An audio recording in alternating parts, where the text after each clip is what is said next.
Hola, ¿cómo están? Buenas noches. Les saluda Daniel Caballero, partner de Hakuri, esta vez para presentarle el primer video educativo.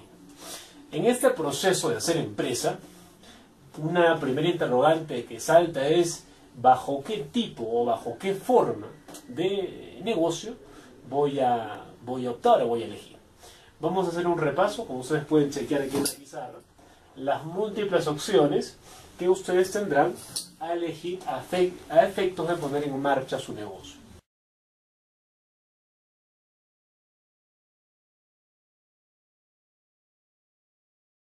Bien, hasta esta etapa se entiende que ustedes ya han definido su idea, ¿sí? Esa idea puede ser lucrativa, es decir, negocios en la rama comercial, industrial o de servicios, o también puede ser una idea social, ¿no? Con la fin de repente de hacer un proyecto social en bien de la comunidad. Para ello hemos definido una serie de tipos de negocios, entre jurídicos y no jurídicos, y vamos a empezar a conceptualizar, a ver sus ventajas, sus desventajas y algunas obligaciones básicamente tributarias. De esa manera iniciamos la presente exposición. Una vez que tenga la idea de negocios, yo puedo optar por hacer el negocio bajo persona natural con negocio. ¿Esto qué implica? Que el negocio es estrictamente unipersonal. Es decir, el mercado o tus clientes son básicamente consumidores finales. Y se recomienda a negocios pequeños, una bodega, una peluquería o un restaurante. Las ventajas importantes de este tipo de negocios es que la formalización es simple. Es decir, solo necesitas tu DNI y dirigirte a un centro de contribuyente de la SUNAT. Acá hay un punto importante. Si el negocio lo vas a poner en la dirección donde se encuentra tu DNI, no basta todavía poder llevar un documento adicional. Usualmente se llevaba un recibo de agua, un recibo de luz. Si en caso tu DNI tiene una dirección distinta al de tu domicilio, donde vas a poner el negocio, sí tendríamos que acompañar con un documento adicional que sustente esta dirección. Entonces, es muy sencilla la formalización. Tenemos también otro punto a indicar que va a ser muy vital por experiencias que nos ha pasado. El inicio de operaciones. Es importante que tú definas el inicio de operaciones. No vaya a ser que tú, por ejemplo, que estamos en el mes de julio, coloques que voy a iniciar en el mes de agosto, pero en realidad inicies en el mes de julio. Recordemos que el inicio de operaciones, cuando uno se dirige a SUNAT, tiene la condición de activo. Y desde ese momento puedes hacer una serie de compras. Y recién cuando tengas la condición de habido, puedes empezar a facturar o boletear. Asimismo, tenemos también esta condición, ¿no?, del activo y habido que he explicado hace unos instantes. Ahora, otra de las ventajas es que en este tipo de negocios, la inversión y en consecuencia el riesgo es menor. ¿Sí? Es una inversión menor, un riesgo menor. Como les digo, no son negocios pomposos ni amplios, ¿no? Y otra ventaja también es que en caso tú no te vaya bien en el negocio, tengas algunos tropiezos, el cierre también es rápido, ¿sí? Es más, ahora con la implementación de algunas gestiones que se puede hacer con el uso de la clave SOL, también podemos inclusive generar estos cierres online. Entre las principales desventajas tenemos la responsabilidad ilimitada. ¿Esto qué significa?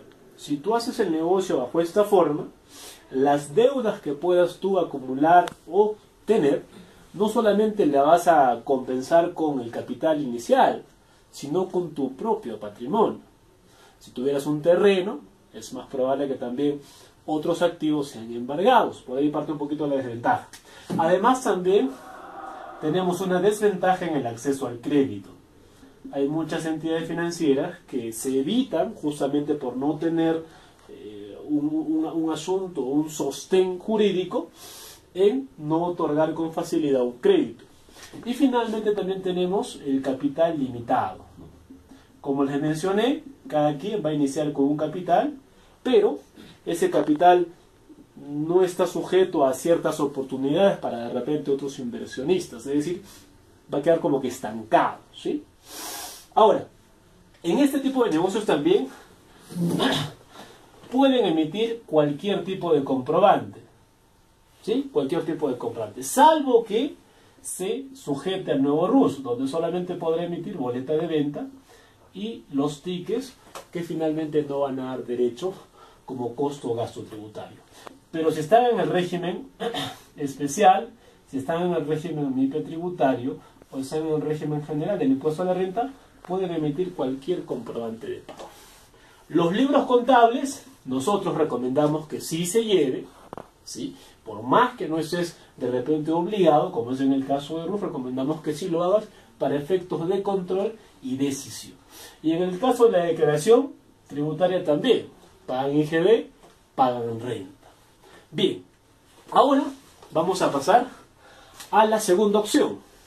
Yo puedo abrir también mi negocio bajo la modalidad de una empresa individual de responsabilidad limitada.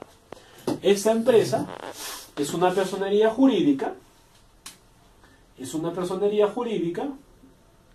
donde solamente existe un titular, que en la gran parte de los casos viene a ser el propio dueño. Hay la oportunidad de contratar un gerente, pero eso ya se hace después del proceso. Y aquí la formalización es un poquito engorrosa, en el sentido de que hay que iniciar una serie de gestiones ante SUNAR, ante la notaría, ante un banco y finalmente ante la SUNAR, ¿sí?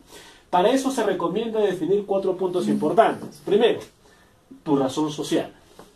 ¿Cuál va a ser tu razón social? El mío, por ejemplo, puede ser caballero EIRL, ¿sí?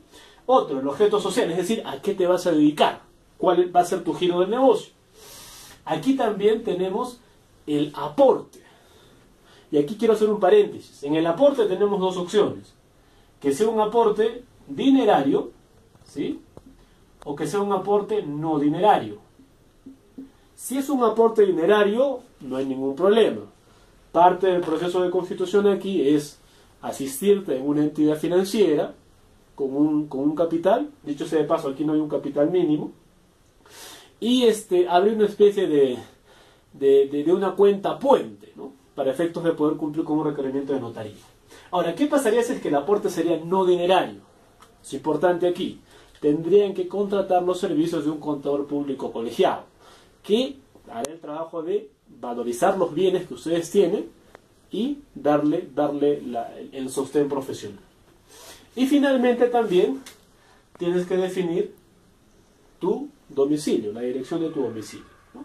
Con esto te vas a la SUNAR a hacer la reserva del nombre, luego hay que elaborar la minuta, luego hay que ir a la notaría, hay que ir al banco también, y finalmente el proceso termina con la emisión de la escritura pública. Después de todo esto, ya inicia el proceso en SUNAT, que es similar a la de la persona natural con negocio. Te bajo un documento ya para que puedan activar tu RUC, ¿sí? Activar tu RUC. Otra de las cosas que es parte también de las ventajas es el patrimonio limitado. ¿Qué significa esto? Que en este tipo de empresas hay una separación entre el patrimonio de la IRL y el patrimonio mío, ¿sí? Es decir, ante la presentación de una deuda social, primero agoto el patrimonio de la IRL. Es decir, no es que tampoco se toque el patrimonio del titular. Sí se toca, pero en casos muy particulares que lo habla el artículo 41 del decreto ley 21.621, ¿sí?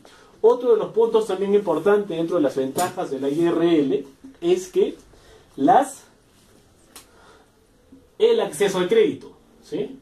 Ya tienen una personalidad jurídica y es muy fácil que alguna entidad financiera pueda darte este acceso. Bien. Otro de los puntos importantes también en una IRL es que puedes iniciar el proceso de transformación.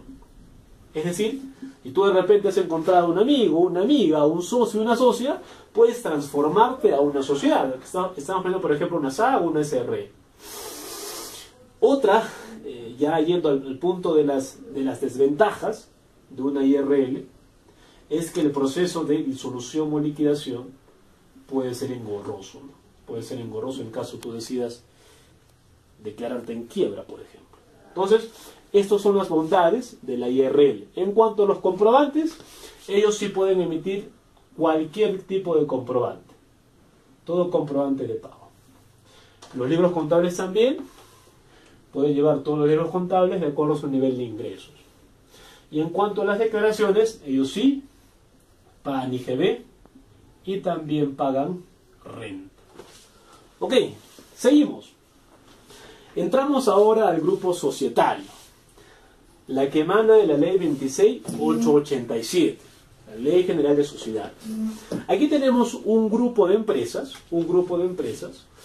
que se divide de la siguiente manera.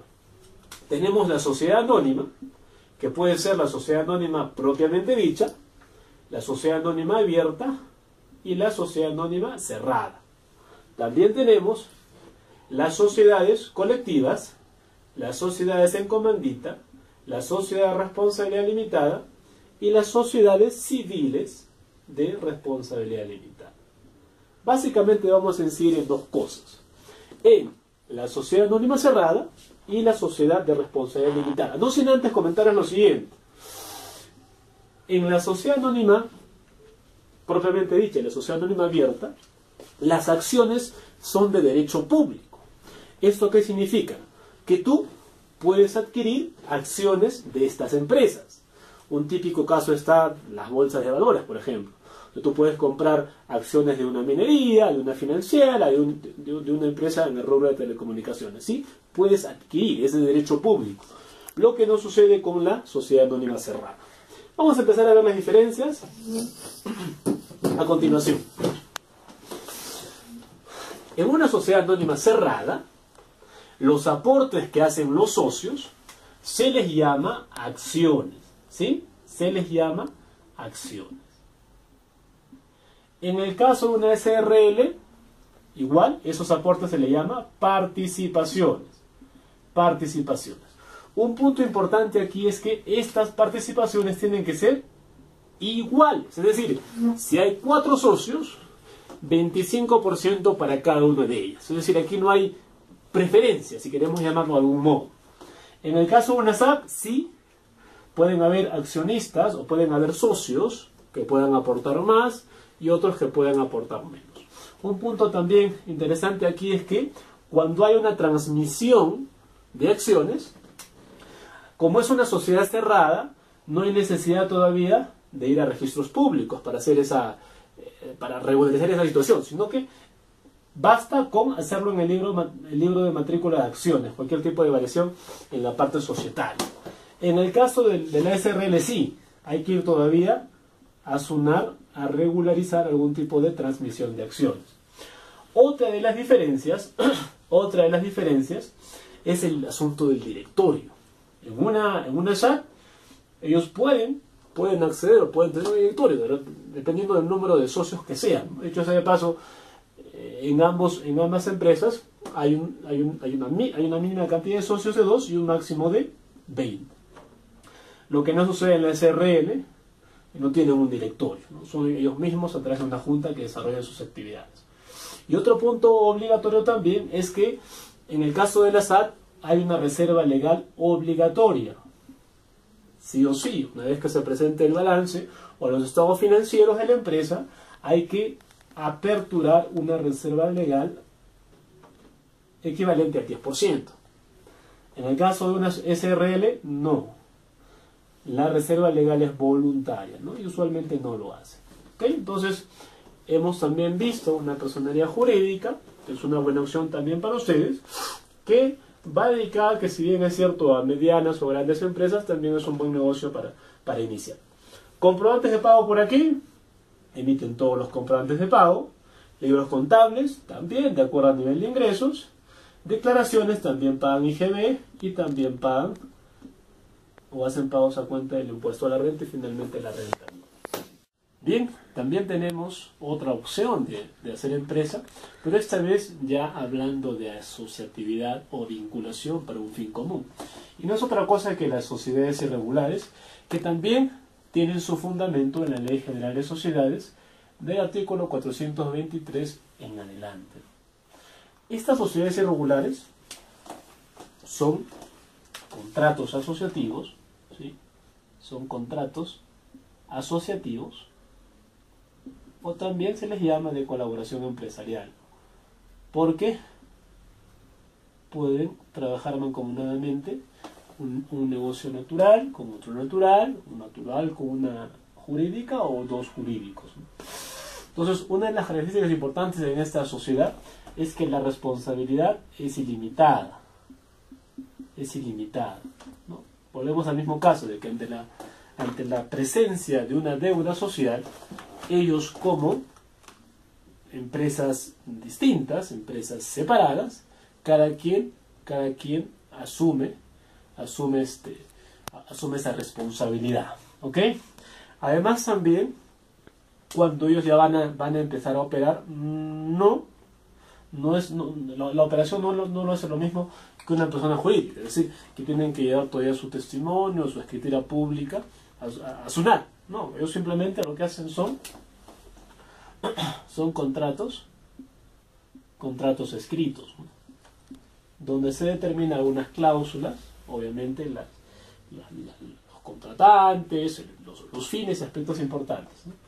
Ahora, dentro de las leyes irregulares hay dos casos muy particulares, ¿no?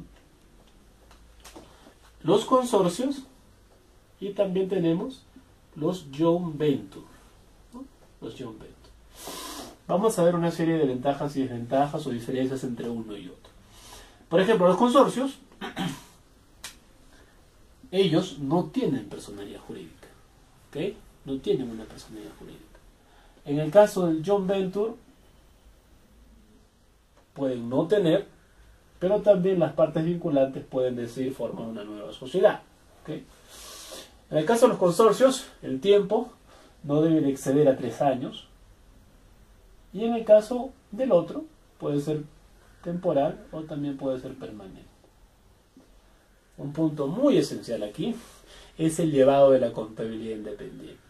Es decir, si tanto los consorcios como el joint venture, si llevan contabilidad independiente, es decir, vamos a hacer aquí un casito.